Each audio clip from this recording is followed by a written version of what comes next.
बिस्मिल्लाहिर्रहमानिर्रहीम। अस्सलामुअलैकुम अज़ीज़ तलबा व तलबात, आपसे मुखातिब आपकी टीचर सैयदा शुमाइला रबाब रिज़वी।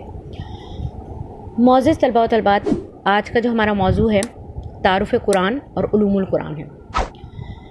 तारुफ़ कुरान तो मेरे ख़्याल में दुनिया का कोई ही मुसलमान होगा जिसको इसकी ज़रूरत हो, लेकिन दौर हाज़िर में मसला ये है कि हम दुनियावी उलूम के पीछे तो भाग रहे हैं, लेकिन दीनी उलूम से हम नाशना हो गए और ये बहुत बड़ा हमारा अलमिया है। कुरान करीम आपको पता है इस्लाम में सबसे मोतबर तरीन किताब है। अच्छा अज़ीज़ तलबा व तलबात, जैसा कि मैं आपको हर लेक्चर में ये बताती हूँ कि दौरान गुफ्तगू कुछ चीज़ें ऐसी होती हैं जो इस तहरीरी मवाद में से मैं हज़फ करके आपसे गुफ्तगू करती हूँ, क्योंकि हमारे पास वक्त कम होता है, 30 मिनट होते हैं। 30 मिनट में हम इतने मवाद की बारे में गुफ्तगू नहीं कर सकते, तो इसीलिए तहरीरी मवाद आपको एक मावून के तौर पे देती हूँ ताकि आप इससे मदद हासिल कर सकें और अपने नोट्स खुद बना सकें। हम गुफ्तगू का आगाज़ करते हैं दोबारा। तो तारुफ़ कुरान से मेरे ख़्याल में आज हमारा बच्चा भी इसके बारे में जानता है, लेकिन असल जो इसकी जड़ है, गहराई है, वहाँ तक कोई नहीं पहुँचा। देखिए, ये सबको मालूम है कि आसमानी किताब है, इस्लाम में इसका बहुत बड़ा रुतबा है और जो है एक अरबी ज़बान में उतारी गई तमाम पिछले सहीफ़ों से ज़्यादा मोतबर किताब है और इसकी एक अलग ही फ़जीलत है। और 114 इसमें सूरतें हैं, जिसमें से 87 मक्का में नाज़िल होने वाली सूरतों को मक्की कहते हैं, 27 मदीने में नाज़िल होने वाली सूरतों को मदनी कहते हैं और इसकी जो है आयात 6000 तकरीबन है। उसके अलावा ये 23 साल की मुसलसल मतलब मुद्दत में नबी करीम सल्लल्लाहु अलैहि वसल्लम पे नाजिल होता गया। अच्छा, इसके बारे में जो ये दो नज़रियात हैं कि एकदम नाजिल हुआ या मुसलसल नाजिल हुआ, हम अभी आगे इसकी गुफ्तगू मज़ीद करेंगे। लेकिन जो है इसकी जो सबसे अहम तरीन बात यह है कि ये खुदावंद करीम का ज़िंदा मौजज़ा है, यानी ऐसा बेहतरीन मौजज़ा जिसका कोई बदल ही नहीं। अच्छा देखिए, आप जो गुज़िश्ता अंबिया थे उनको उनके दौरे हाजिर के मुताबिक जो है मौजज़ात दिए गए, जो उसी वक्त की दौरानिए में रहे और वो ख़त्म हो गए। ये कैसा मौजज़ा है? बेहतरीन मौजज़ा है जो ता क़यामत तक रहेगा, ता क़यामत तक रहेगा। तो अज़ीज़ तलबा व तलबात, आपको मालूम है कि इसका सबसे जो पहला तर्जुमा था वो सलमान फ़ारसी ने किया, जिनको नबी करीम सल्लल्लाहु अलैहि वसल्लम ने अहले बैत का दर्जा दिया था कि सलमान मेरे अहले बैत में से। फिर जो है सूरह फातिहा और बिस्मिल्लाहिर रहमानिर रहीम का तर्जुमा किया था उन्होंने। फिर उसके बाद क्या हुआ, कुरान को दुनिया की ऐसी वाहिद किताब की हैसियत भी हासिल है जो लाखों की तादाद में लोगों को ज़बानी भी याद है और ये दुनिया में सबसे ज़्यादा पढ़ी जाने वाली किताब है, जिसे तकरीबन मुसलमान हर रोज़ ही पढ़ते हैं। नमाज हो, उसके अलावा कुरान की फ़र्दा तलावत हो, उसके अलावा जो है घर में इसाले सवाब की तक़रीब होती हैं। बिलखुसूस रमज़ान में इसकी बहार आती है। आप देखते हैं कि रमज़ान में खुसूसी इज्तिमात होते हैं, तरावी में नमाज में पढ़ी जाती है। उसके अलावा बहुत सारे मतलब कुरान के हवाले से दर्स व तदरीस के प्रोग्राम मुनक्किद किए जाते हैं। अच्छा, कुरान ने मुसलमानों की आम ज़िंदगी, अक़ायद, नज़रियात, फ़लसफ़ा, इस्लामी सियासत, माशियात, अखलाकियात और उलूम फ़नून की तश्कील में बुनियादी किरदार अदा किया है। अच्छा, सबसे इंटरेस्टिंग जो पहलू है ना, वो मैं आपसे यहाँ डिस्कस करना चाहती हूँ कि असल में कुरान ही वो किताब है जिसने दुनिया को जो है हर तरह के तरीके, सलीके, ढंग, शऊर दिए। लेकिन क्या है, इस वक्त जो यहूद व नसारा हैं वो अपने आप को मॉडर्न और बहुत ज़्यादा काबिल समझते हैं। देखिए, एक रिसर्च के मुताबिक यहाँ तक बात आती है डिफरेंट रिसर्च आर्टिकल्स में कि इस वक्त जो नासा है, आपको पता है कि जो है खलाई क्या कहना चाहिए आपकी चीज़ों के ऊपर रिसर्च करने वाला, सैयारों पे रिसर्च करने वाला जो इदारा है अमेरिका का, तो क्या है उसका जो बेस है ना, जो थ्योरी कहाँ से लेके आते हैं, नए नए आइडियाज़ कहाँ से लेके आते हैं, वो तहकीक के मुताबिक पता चला है कि जो है कुरान करीम के जो है नुस्खों से और सहीफ़ों से हासिल करते हैं कि कुरान करीम में आप देखें सुई से लेके पहाड़ तक का इल्म मौजूद है। उसमें ज़र्रा ज़र्रा तक बयान किया गया है क्या चीज़ कैसे होती है। देखें, एक छोटी सी आपको मिसाल देती हूँ। खुदावंद करीम की आयत के तर्जुमे को बयान करती हूँ कि खुदावंद करीम इरशाद फरमाता है कि जब क़यामत करीब होगी तो हम जो है ना पहाड़ों को रूई के गाले बना देंगे और समंदरों में आग लगा देंगे। ये आपका दिमाग मानता है कि पानी में आग लगे? तो आप सोचें पानी क्या है? पानी H2O, दोनों जो एलिमेंट्स हैं हाइड्रोजन और ऑक्सीजन, दोनों आग लगने में मददगार और मावन होते हैं। जब वो दोनों जो अल्लाह पाक के हुक्म से टूट जाएंगे, जुदा हो जाएंगे, तो अंडरस्टूड है समंदर में आग लग जाएगी, पानी में आग लग जाएगी। तो ये हमें 1400 साल पहले खुदावंद करीम ने अपने कलाम बलागत में बता दिया और साइंसदान आज बता रहे हैं कि जी ऐसे होगा। तो ये छोटी छोटी सी बातें, इनको अगर आप रिसर्च करें ना तो आप कहाँ से कहाँ पहुँच जाएं। मेरा नहीं ख्याल कि आप में से कोई भी ऐसा हो जिसको ये बात याद ना हो कि मैंने अपने हर लेक्चर में आपको ये कहा है कि कुरान की जो है पढ़ने की आदत आप अपनी ज़िंदगी का शऊर बना लें, लाजिम बना लें, अहम तरीन जुज़ बना लें। ये कुरान ही है जो आपको आगे लेके जाएगा। कैसे आगे लेके जाएगा? आपको हर चीज़ की मालूमात इसी कुरान से मिलेगी। ये एक मौजज़ा है खुदावंद करीम का। अच्छा देखें, आपने देखा होगा कि जो है नबियों के जो भी सहीफ़े थे वो उनके साथ उस वक्त तक रहे और उसके बाद वो ख़त्म होते चले गए। और इस कुरान की वाहिद जो है मौजज़ा ये है कि इसके दुनिया जहान की ज़बानों में तर्जुमे हुए हैं। उसके अलावा ख़ास तौर पे उर्दू में जो इसका तर्जुमा है वो 300 से ज़्यादा जो है ना मर्तबा हो चुका है। तो अब क्या है, हम इसकी अहमियत को क्यों नहीं समझते हैं? हम इसको अपनी ज़िंदगी का जो है एक code of conduct of life क्यों नहीं बनाते हैं? इसलिए कि हम कुरान को समझते ही नहीं, हमारी नज़रों में कुरान की कोई अहमियत ही नहीं। देखें, हम बस समझते हैं कि बस नहीं, एक किताब है जिसको हमने उस वक्त पढ़ना है जिस वक्त हमारा कोई बीमार है, शादी है या फिर बहन की रुखसती है, बस उसके अलावा हमने नहीं पढ़ना। देखिए, आप ये नोटिस करें कि जब खुदावंद करीम पहली वही नाजिल कर रहा है तो क्या कह रहा है कि गारे हिरा में पहली वही नाजिल हो रही है तो कह रहा है खुदावंद करीम सूरह अलग की आयत नंबर पहली में क्या फरमा रहा है कि पढ़ो, मतलब इकरा से शुरू कर रहा है। फिर भी हम इसको पढ़ना नहीं चाहते, पता नहीं क्यों। अच्छा, तो अब बात होती है मुसलमानों का जो अकीदा है वो ये है कि पैगंबर इस्लाम आखिरी नबी हैं और जो है कुरान आखिरी किताब है। इसके साथ साथ आपको एक बात बताती चलूँ, वजह तस्मिया और इसके मायने क्या हैं। देखिए, कुरान में लफ्ज़ कुरान करीबन 70 मरतबा आया है और मुतअद्दिद मानी में इस्तेमाल हुआ है। ये अरबी ज़बान का फ़ौल क़ुरा का मस्दर है जिसकी मानी का लफ्ज़ है, जिसका मतलब है आप पढ़ना, ठीक है, तिलावत करना या उसने तिलावत की। अच्छा, मुख्तलिफ़ ज़बानों में जैसे सरयानी ज़बान है और आपकी लातीनी ज़बान है, हर ज़बान में जो गुज़िश्ता ज़बानें थी उसमें कुरान के लिए लफ्ज़ इस्तेमाल हुए। मगर मुसलमान उलमा इसके असल जो ख़ुद लफ्ज़ है कुरान को ही करार देते हैं, मतलब उनको कहते हैं कि भाई नहीं, कुरान ही एक अहम मतलब है, यानी तिलावत करना। तो जैसा कि इब्तिदाई आयात से हम कंसीव कर सकते हैं कि खुदावंद करीम ने जिस वक्त इब्तिदाई आयात नाजिल की कि पढ़ो इकरा, तो इससे मतलब यही होता है कि पढ़ने की चीज़ या तलावत किए जाने वाली। अच्छा, कुरान का जो मतलब है, एक जो ख़ास हिस्सा है जिसकी तलावत हज़रत मोहम्मद मुस्तफ़ा सल्लल्लाहु अलैहि वसल्लम ने भी की। नमाज में तलावत की बात के साथ इसका मतलब कई मुकामात पे ज़िक्र आया है। जैसे कि एक आयत है, उसमें है जब कुरान पढ़ा जाए तो उसे गौर से सुनो और ख़ामोश रहो। कई आयात में मतलब कुरान और इस लफ्ज़ का तकरार हुई है, ठीक है। तो इसकी कैफियत जो है दरियाफ़्त, वो क्या है? कैफियत दरियाफ़्त ये है कि कुरान में अंबिया पर होने वाली वही की 3 किस्में, सही है। सबसे पहली क्या होती है? इल्हाम पर्दे के पीछे से और फरिश्तों के ज़रिए से। दूसरी क्या होती है? दूसरी ये होती है कि पहले आपको सूरह बकरा से इसकी वजाहत देती जाऊँ कि ए रसूल कह दीजिए कि जो शख्स भी जिब्राइल का दुश्मन है, इसे मालूम होना चाहिए कि जिब्राइल ने आपके दिल पर कुरान करीम नाजिल किया, ठीक है, हुक्म खुदा से, ठीक है। कुरान का नज़ूल सिर्फ़ और सिर्फ जिब्राइल के ज़रिए अंजाम पाया, लेकिन मशहूर नज़रिए के मुताबिक दूसरे तरीक़ों मुंजमला बराए रास हज़रत मोहम्मद मुस्तफ़ा सल्लल्लाहु अलैहि वसल्लम के क़ल्ब मुतहर्रिर पर भी नाजिल हुआ है। यानी एक पर्दे के पीछे से हो रहा है फरिश्ते के ज़रिए से, और एक डायरेक्ट आपके कल्बे मुत्तहर पे हो रहा है।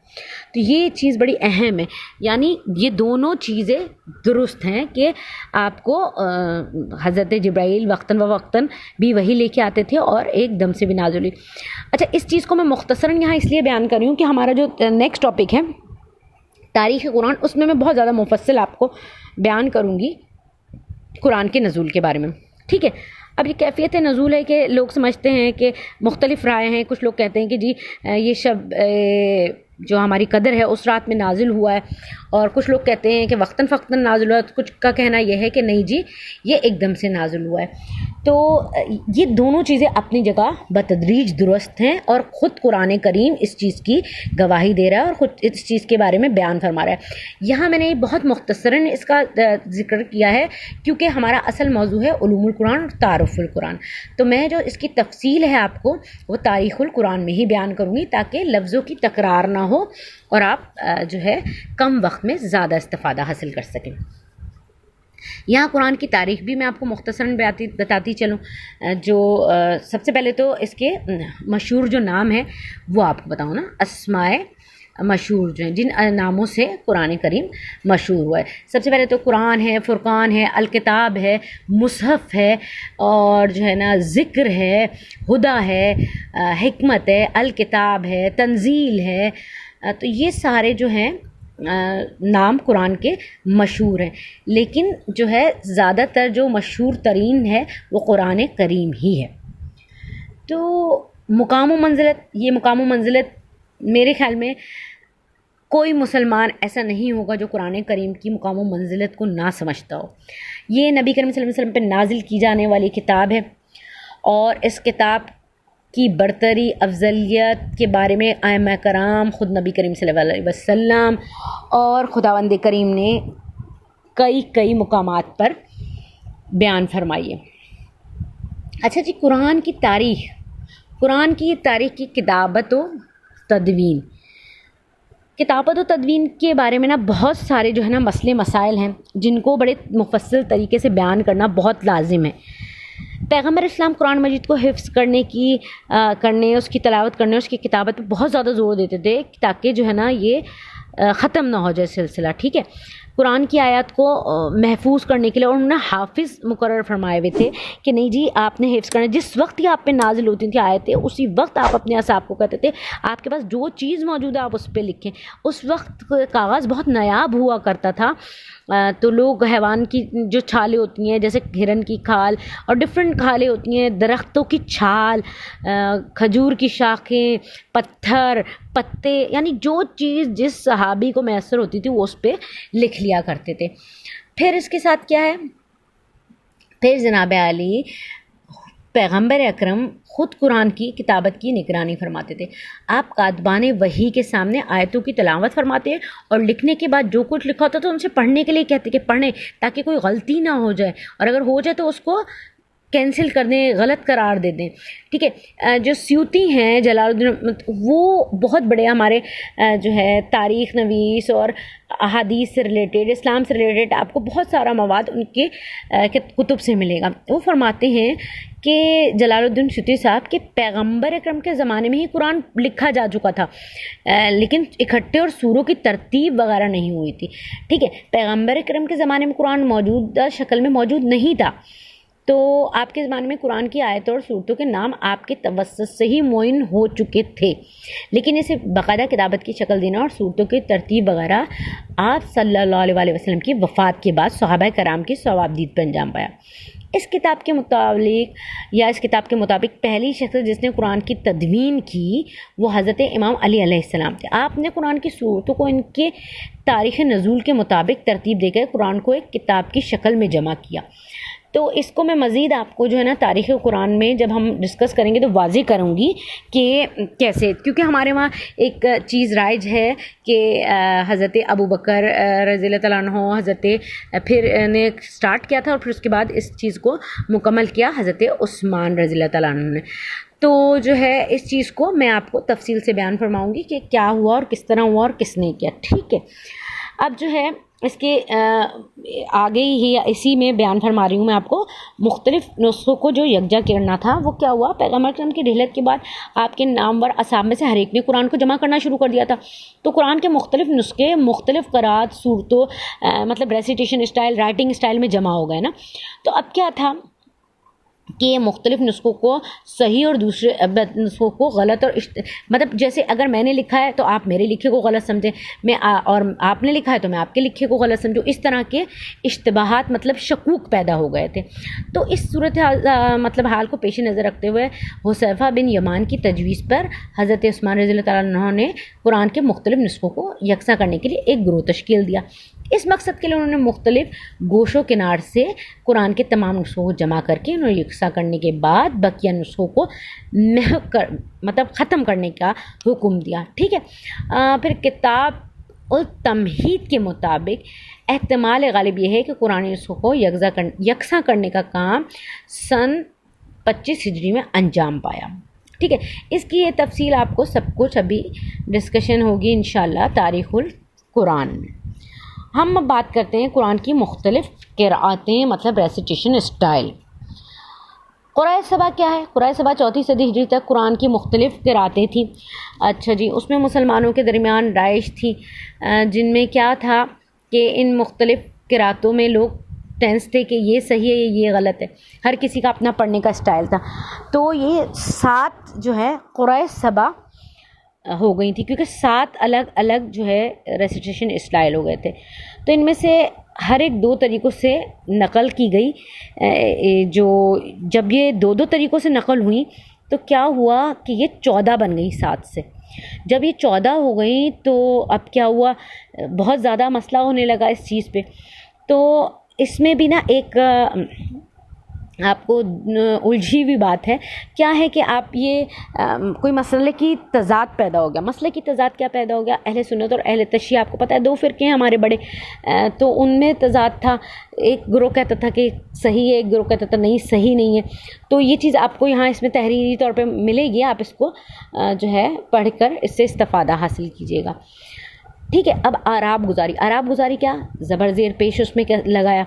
अरबी ज़बान में मानी समझने में अराब का बहुत बड़ा किरदार है, इसलिए कि अराब की तरफ तवज्जो देना ज़्यादा अहम है क्योंकि अराब की शिनाख्त में गलती मानी में तब्दीली का बायस बनती है और कभी तो अल्लाह ताला की मुराद के मुखालिफ मानी देती है।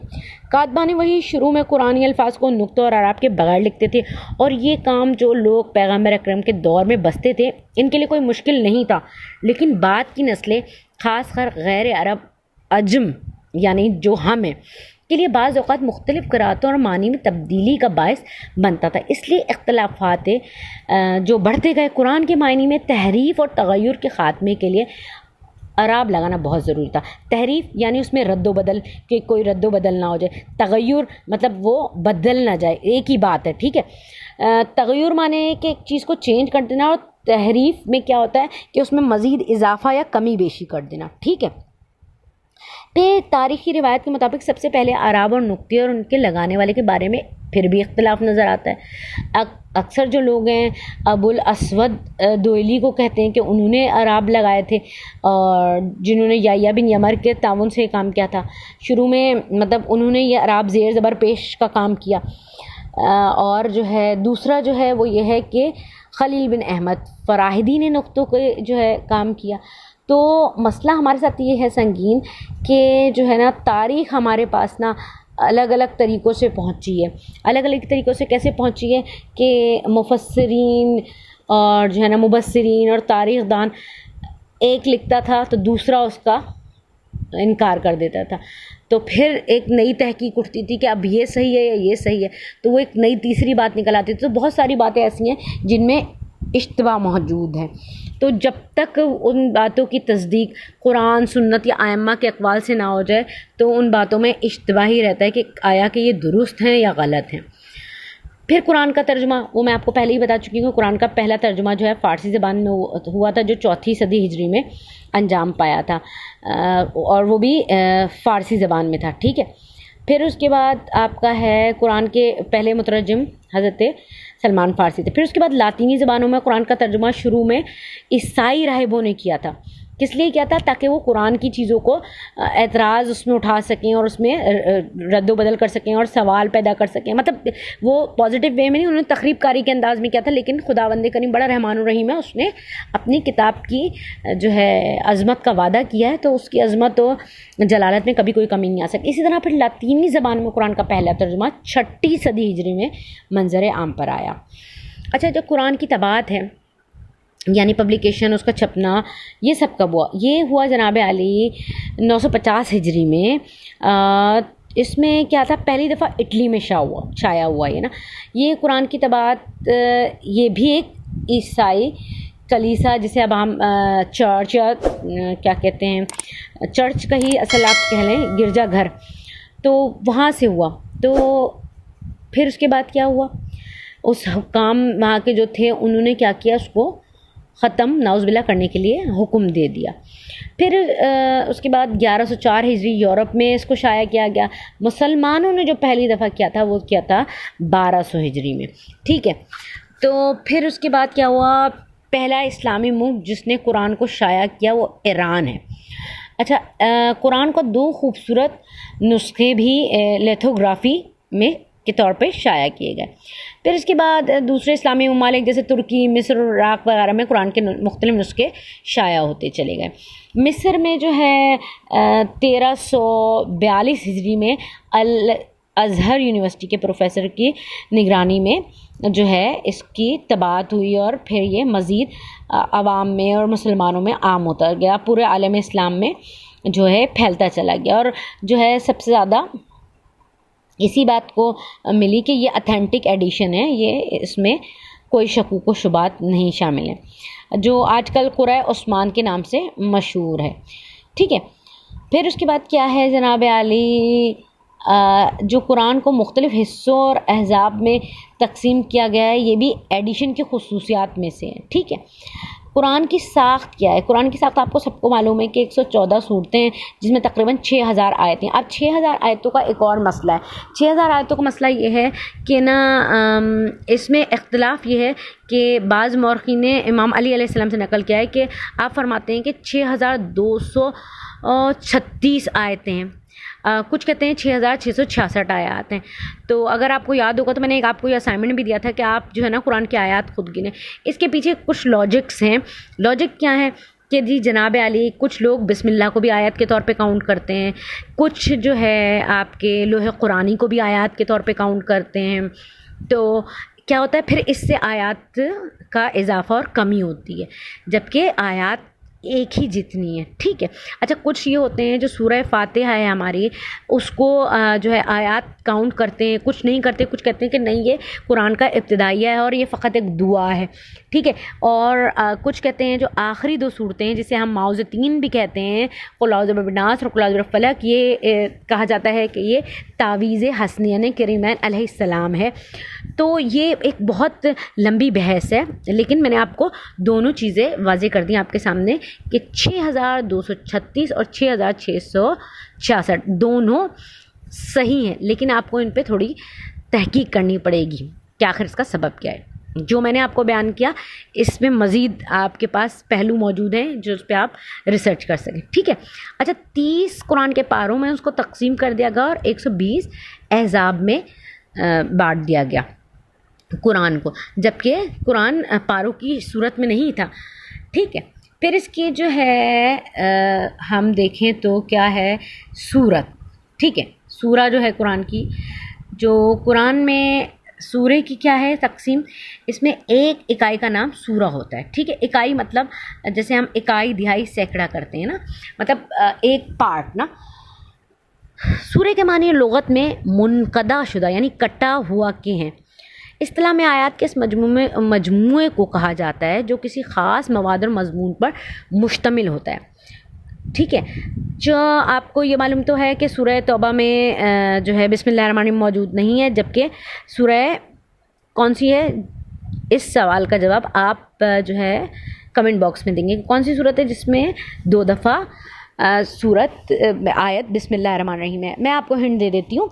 क्या एक नबी करीम को ख़त लिखा था और उस ख़त में या नबी करीम को ख़त लिखा था या नबी करीम ने ख़त लिखा था। सवाल दो हैं, सवालों को आप पहलू को नोट कीजिए।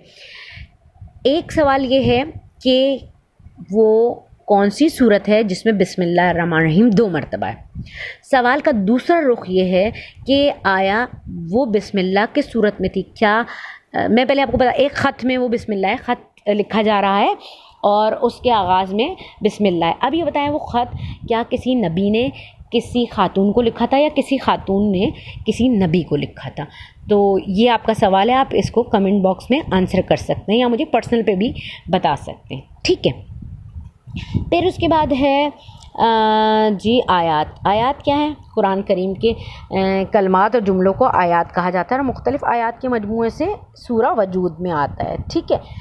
तो जो है सूरह बकरा की आयत नंबर 282 कुरान की सबसे लंबी आयत है, जबकि सूरह रहमान की आयत नंबर 64, सूरह ज़ुहा की आयत नंबर 1 और सूरह फजर की आयत नंबर 1 को कुरान की सबसे छोटी आयतें करार दिया गया है। इसी तरह जो कुरान की आयतें मानी वजाहत के अतबार से, ये बात अहम तरीन है, इसको ज़रा गौर से सुनिएगा। कुरान की आयतें मानी के जो वजाहत है उसके अतबार से मुहकम और मुश्तबा में तकसीम हुई है। मुहकमात इन आयत को कहा जाता है जिनके मायनी इस कदर वाज़ेह और रोशन है कि इनमें किसी किस्म के शक व तरदीद की गुंजाइश ही नहीं है, जबकि इनके मुकाबले में जो बाज़ आयत हैं जिनके मायनी के बारे में मुख्तलिफ एहतमालात पाए जाते हैं, इन आयत को मुश्तबा कहा जाता है। ये तकसीम बंदी ख़ुद कुरान में ही मौजूद है, किसी इंसान की करदा नहीं है, खुदावंद करीम ने ख़ुद की है। आयत की एक और तकसीम बंदी भी है जिसके मुताबिक कुरान की वो आयत जो किसी और आयत में मौजूद हुक्म को बातिल करार दें, मतलब नासिक कर दें, उसको कैंसिल कर दें। जिस आयत का हुक्म बातिल करार दिया गया उसको मनसूख कहा जाता है, ठीक है। फिर आपका आता है हिज़्ब और पारा। हिज़्ब और पारा क्या है जी? हिज़्ब और पारा क्या है? हिज़्ब और पारे में भी कुरान की तकसीम बंदी के 2 मेयार हैं, ठीक है।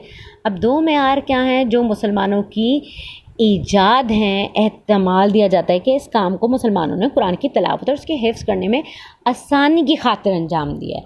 चीज़ को गौर करिएगा ना, ये मैं आपको क्लास में बहुत अच्छे से एक्सप्लेन कर चुकी हूँ, ठीक है। इसकी तकसीम जो हुई है वो फ़र्दी सलीकों के बुनियाद पर अंजाम दी गई है कि मसलन कहा जाता है कि पैगम्बर अकरम के दौर में कुरान 7 अहज़ाब पर मुश्तमिल था और हर हज़्ब जो है कई सूरतों पर मुश्तमिल था। इसी तरह मुख्तलिफ ज़मानों में कुरान को 2 या 10 हिस्सों में भी तकसीम करने के शवाहिद पाए जाते हैं। मौजूदा दौर में कुरान को 30 पारों और हर पारे को 4 अहज़ाब में तकसीम किया गया है। देखें, यहाँ एक चीज़ मैं आपको क्लियरिफिकेशन देना लाजिम समझती हूँ बहुत ज़्यादा, एक उस्ताद एक माँ की हैसियत से। क्या देखें आप, ये राइज है कि अहले तशय्युं में 40 से पारे, ऐसा नहीं है। ऐसा यूँ नहीं है कि ये मैं आपको बता रही हूँ ना अपनी आसानी के लिए जो है पारों को जो है ना हिज़्ब जो जुदा जुदा कर लिया जाता है टुकड़ों में, उसकी पब्लिकेशन कर दी जाए। जैसे पाकिस्तान में ख़ुसूसी तौर पे 5 पारे का रिवाज है, यानी शुरू के 5 पारों को एक जगह कंपाइल कर दिया जाता है, बाइंड कर दिया जाता है और उसको जो है इशात करके पब्लिक तक पहुंचा दिया जाता है। क्यों? क्योंकि ना वो 5 पारे बच्चों की जो आपके कुरान पाक सीख रहे होते हैं उनकी आसानी के लिए होता है, ताकि वो कुरान उठा के अपने मदरसों तक आसानी से जा और आ सकें और कुरान करीम की बेहुरमती ना हो, ठीक है। तो ये आसानी के लिए। इसी तरह ईरान और इराक़ में पढ़ने के लिए जो है ना उनके छोटे छोटे जो है हिज़्ब बना दिए गए, 2 सफ़े 3 सफ़े 4 आया, मतलब 1 रुकू 2 रुकू इस तरह करके। तो इस तरह क्या होता है कि वो 30 पारों से ज़्यादा हिस्सों में डिवाइड हो जाता है। तो ये चीज़ दिमाग में राइज हो गई कि नहीं जी वहाँ से 30 नहीं 40 पारे। तो ये चीज़ ना बराह मेहरबानी आप सब तालिब इल्म और बिलखुसूस इस्लामिक स्टडीज़ के तालिब इल्म हैं तो आप सबको इस चीज़ को बहुत गौर करना चाहिए, क्योंकि कल आप ही लोगों में से स्कॉलर्स बनेंगे, उलमा बनेंगे। तो ये चीज़ें ऐसी हैं जिनको आपको गौर करना है, इत्तेहाद बैनुल मुस्लिमीन के बैनर तले रहना है और इन चीज़ों को, इन सब चीज़ों को आपने नस्ख करना है, ख़त्म करना है और जो है हकीकी बातें मंजर आम पर लानी है।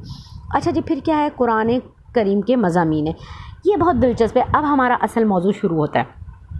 यानी उलूमुल कुरान, इसका टच है, ये आप गौर से सुने। कुरान में मुख्तलिफ़ मौज़ूआत जैसे एतक़ादात, अखलाक, अहकाम, गुज़िश्ता उम्मतों की दास्तानें, मुनाफ़िक़ों और मुशरिकों से मुकाबला वग़ैरह पे मुख्तलिफ़ अंदाज़ में बहस की गई है। ठीक है। कुरान में जो है बहुत सारे अहम मौज़ू हैं, जैसे तौहीद, मात, सदर इस्लाम के वाक़यात, जैसे रसूल अकरम के ग़ज़वात, क़ससुल कुरान, इबादात और ताज़ीरात के हवाले से इस्लाम के बुनियादी अहकाम, अखलाकी फ़ज़ाइल और रज़ाइल और शिर्क और नफ़ाक़ से मना फ़रमाया गया है।